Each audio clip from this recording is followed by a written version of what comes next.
Halo semua, selamat datang kembali ke Indonesia Lebih Pintar.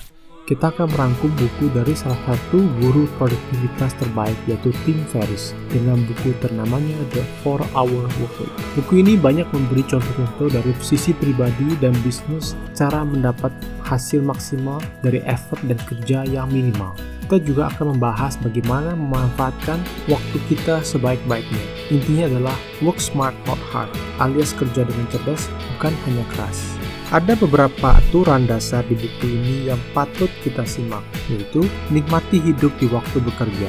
Jangan bekerja tanpa henti dan berharap untuk menikmati hanya di hari tua. Bekerja dengan minim itu bukan kemalasan, dan selalu fokus pada produktivitas daripada kesibukan.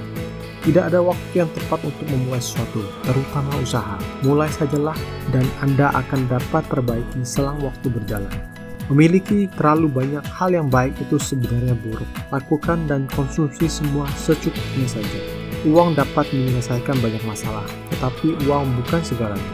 Pendapatan itu relatif dari waktu dan tenaga yang kita luangkan. Sebagai contoh, orang yang menghasilkan $400 per minggu dengan bekerja 10 jam lebih kaya dibandingkan dengan seseorang yang menghasilkan $600 per minggu dengan bekerja total 40 jam. Jika Anda ragu untuk membuat keputusan yang dapat mengubah hidup Anda, jawab, tulis, dan pelajari 7 pertanyaan ini. 1. Tentukan hal terburuk jika Anda melakukan apa yang Anda pertimbangkan, mungkin hal tersebut sebenarnya dapat Anda atasi. 2. Langkah apa yang dapat Anda ambil untuk pemulihan jika hal terburuk terjadi. 3. Apa hasil atau manfaatnya, baik sementara atau permanen. 4. Jika Anda berhenti dari pekerjaan yang ada demi mengejar mimpi, apa yang Anda akan lakukan untuk mendapatkan kembali kerja tersebut jika mimpi tidak terwujudkan? 5. Apa yang menyebabkan Anda tunda karena takut? Apa yang kita takuti mungkin yang paling kita butuhkan? 6. Berapa biaya dan secara finansial, emosional, dan fisik karena tidak melakukan apa yang Anda ingin atau pertimbangkan? 7. Lalu tunggu apa lagi? Ambil tindakan sekarang juga. Melakukan hal yang tidak realistis lebih mudah daripada melakukan hal yang realistis. Jangan melebih-lebihkan kemampuan kompetitor dan meremehkan diri sendiri. Anda lebih baik dari yang Anda pikirkan. Tentukan alasan yang hebat untuk melakukan hal yang tidak mungkin. Kompetitor akan lebih sedikit untuk tujuan yang tidak realistis, karena kesuksesan besar datang kepada mereka yang berani dan bersedia menantang status quo. Tanya kepada diri sendiri apa yang membuat Anda semangat. Anda akan bersemangat jika mengikuti minat atau passion Anda dengan dedikasi dan kerja keras. Sebagai pengusaha, pikirkan bagaimana meningkatkan pendapatan perusahaan dengan mengurangi waktu bekerja Anda. Anda ingin usaha dapat berjalan dengan sendiri atau otomatis, tidak hanya tergantung dari waktu yang Anda luangkan. Jika Anda sibuk dengan selalu turun tangan mengerjakan apa yang dapat didelegasikan dan dikerjakan oleh karyawan Anda, maka sebagai pemilik usaha, Anda tidak akan ada waktu untuk memikirkan masa depan dan kemajuan perusahaan. Mengandalkan dua tangan Anda itu hasilnya terbatas, sedangkan mengajar dan mengandalkan karyawan-karyawan yang kompeten hasilnya tidak terbatas. Buat sistem yang dapat digunakan oleh karyawan untuk menjalankan usaha dengan bantuan minimal dari Anda. Kesibukan di pekerjaan tidak selalu menghasilkan produktivitas yang tinggi, karena melakukan dengan baik dan menghabiskan banyak waktu di hal yang tidak penting tidak menjadikannya penting. Efisiensi hanya membuahkan hasil jika kita terapkan di hal yang dapat menghasilkan dampak besar demi kemajuan perusahaan. Ikuti aturan 80-20.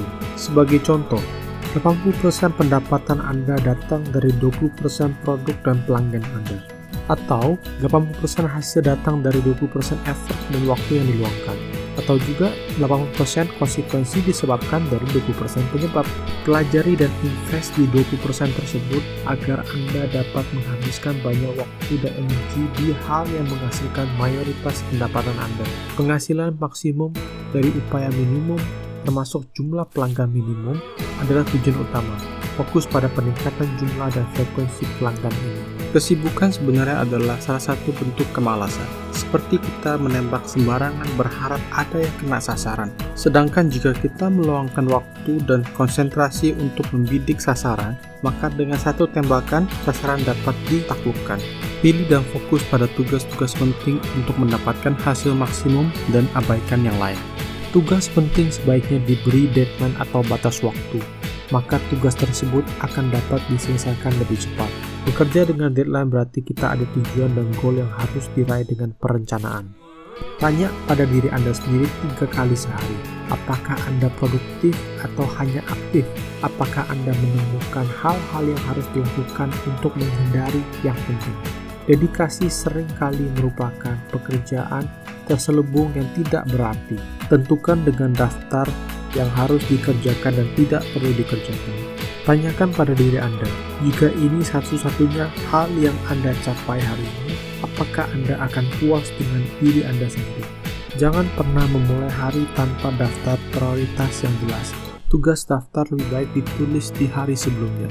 Latih mengimplementasi batching. Untuk menghemat waktu, mulailah mengelompok aktivitas rutin pada waktu tertentu. Misalnya, cek email 3 kali seminggu, bukan setiap hari. Ini akan mengurangi waktu yang terbuang dari peralihan aktivitas yang lebih penting. Beri karyawan tanggung jawab dan tunjukkan bahwa Anda mempercayai mereka. Sebagai contoh, mengizinkan mereka membuat keputusan dengan batas yang ditentukan. Setiap penjualan di bawah 1 juta rupiah, karyawan Anda dapat mengambil keputusan. Tidak perlu bertanya pada Anda. Pastikan juga mereka dibekali dengan pengetahuan yang cukup untuk mengambil keputusan tersebut. Sebelum kita mendelegasikan tugas, pastikan tugas-tugas yang tidak penting dan tidak membuahkan hasil sudah disingkirkan. Aturan nomor 1 untuk pendelegasian, setiap tugas yang didelegasikan diberi jangka waktu dan telah didefinisikan dengan baik dan jelas. Metode pembuatan produk. 1. Penuhi permintaan. Temukan pasar, tentukan pelanggan Anda, kembangkan produk untuk mereka. Jangan membuat produk lebih dulu. Fokus pada ceruk pasar kecil atau niche. Misalnya, produk untuk yang hobi naik sepeda, seniman bela diri, atau yang lain-lain. Jadilah ikan besar di kolam kecil daripada ikan kecil di kolam besar. Juga memungkinkan, mulailah dengan pasar yang Anda kenal secara pribadi. 2. Yang harus dipertimbangkan adalah A. Manfaat utama yang dapat dirangkum dalam satu kalimat untuk mengetahui jelas tujuan produk. B. Tetapkan kisaran harga premium. Harga tinggi sama dengan lebih dikit unit terjual, lebih sedikit kuantitinya. Harga tinggi biasanya menarik pelanggan yang tidak rewel. Harga tinggi juga berarti margin laba tinggi. Markup 8 sampai dengan 10 kali lipat. 3. Seharusnya tidak lebih dari 3 atau 4 minggu untuk membuat produk tersebut. 4. Jika dijual di situs online atau toko online, maka tulis dengan lengkap FAQ atau Frequent Asked Question agar Anda tidak buang waktu menjawab pertanyaan-pertanyaan yang umum. 9 kebiasaan yang harus dihilangkan demi mengurangi stres di pekerjaan Anda. 1. Jangan menjawab panggilan dari nomor telepon yang tidak dikenal. 2. Jangan mengirim email di pagi hari dan terakhir di malam hari. 3. Jangan menyetujui rapat atau panggilan tanpa agenda dan schedule yang jelas. 4. Jangan biarkan orang terus-menerus berbicara tanpa tujuan apa yang ingin disampaikan. Terapkan GTD or Get Things Done atau selesaikan hal segera, dan GTP or Get to the Point atau langsung ke inti pembicaraan. 5. Periksa email hanya pada waktu yang ditentukan, tidak terus-menerus. 6. Jangan terlalu banyak berkomunikasi dengan pelanggan yang memberi profit rendah dan ribet. Ikut aturan 80-20. 7. Jangan bekerja lebih keras untuk mengatasi semua masalah. Prioritas. Buat daftar prioritas pekerjaan di hari sebelumnya. 8. Jangan membawa ponsel 24 jam 7 hari seminggu. Hari dan waktu istirahat sebaiknya Anda tidak diganggu oleh pekerjaan. 9. Jangan memaksakan diri untuk bekerja jika tidak ada hal penting yang harus dilakukan. Habiskan waktu itu dengan keluarga atau teman. Baik, sekarang kita rekap poin-poin penting di buku ini. 1. Nikmati hidup di waktu bekerja. Jangan bekerja tanpa henti dan berharap untuk menikmati hanya di hari tua. 2. Sebagai pengusaha, tugas utama adalah meningkatkan pendapatan perusahaan dengan mengurangi waktu bekerja Anda, dengan membuat sistem yang dapat digunakan oleh karyawan untuk menjalankan usaha dengan bantuan minimal dari Anda. 3. Kesibukan di pekerjaan tidak selalu menghasilkan produktivitas yang tinggi. Bikin list dan prioritaskan apa yang penting dikerjakan segera. Tanya pada diri Anda 3 kali sehari, apakah Anda produktif atau hanya aktif? Apakah Anda menemukan hal-hal yang harus dilakukan untuk menghindari yang penting? 5. Beri karyawan tanggung jawab dan tunjukkan bahwa Anda mempercayai mereka. Setiap tugas yang didelegasikan diberikan jangka waktu dan telah didefinisikan dengan baik dan jelas. 6. Jangan biarkan orang lain terus-menerus bicara tanpa tujuan apa yang ingin disampaikan. Terapkan get things done dan get to the point. Terima kasih Anda telah menyimak rangkuman buku The 4-Hour Workweek. Semoga informasi-informasi ini dapat membantu Anda bekerja lebih efektif dan efisien.